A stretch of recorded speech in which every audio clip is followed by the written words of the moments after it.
વલસાડની મહિલા તથા વાપીની બે યુવતી ઘરેથી કોઈને કંઈ પણ કહ્યા વિના ક્યાંક ચાલી જતા પરિવાર ચિંતામાં। વલસાડ શહેરના મોગરાવાડીના બાર મંદિરની પાછળ મોટા તળાવ ખાતે મકાન માલિક શરીફ ખાનના ભાડેના મકાનમાં રહેતા 27 વર્ષીય લક્ષ્મી રામસાગર રાજપૂત મૂળ રહેવાસી ઉત્તર પ્રદેશ ગત 20 એપ્રિલના રોજ પોતાના ઘરેથી કોઈને કંઈ પણ કહ્યા વગર ક્યાંક ચાલી ગયા હતા, જેમની શોધખોળ કરવા છતાંય કોઈ પતો લાગ્યો ન હતો, જેથી પતિ રામસાગરે વલસાડ સિટી પોલીસ સ્ટેશનમાં તેમની પત્ની ગુમ થયાની જાણ કરી હતી। તેમજ અન્ય એક વાપીના ભડકમોડા ખાતે મુકેશભાઈની ચાલ રૂમ નંબર 8 ખાતે રહેતા 18 વર્ષીય ખુશી રાજપર યાદવ મૂળ રહેવાસી મિર્ઝાપુર ગત 6 એપ્રિલના રોજ સાંજે 4 થી 7 વાગ્યા દરમિયાન પોતાના ઘરેથી પોતાની નાની બહેનને એકલી મૂકી પોતે ક્યાંક ચાલી ગઈ હતી, જેમની શોધખોળ કરવા છતાંય કોઈ પતો લાગ્યો ન હતો, જેથી તેણીના પિતા રાજભરે તેમની પુત્રી ગુમ થયાની વાપી જીઆઈડીસી પોલીસ મથકે જાણ કરી હતી।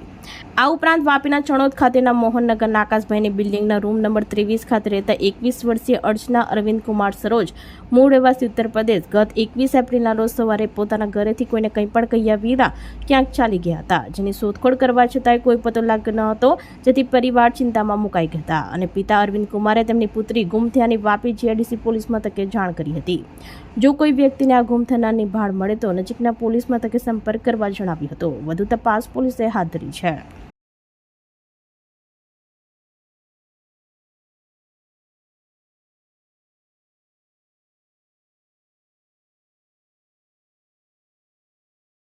આપણી સંકલ્પ ન્યૂઝ ચેનલને સબસ્ક્રાઇબ અને લાઇક કરો, બેલ આઇકન દબાવો, જેથી આવનાર ન્યૂઝ અપડેટ્સની નોટિફિકેશન આપના મોબાઈલ પર સૌથી પહેલા પહોંચે।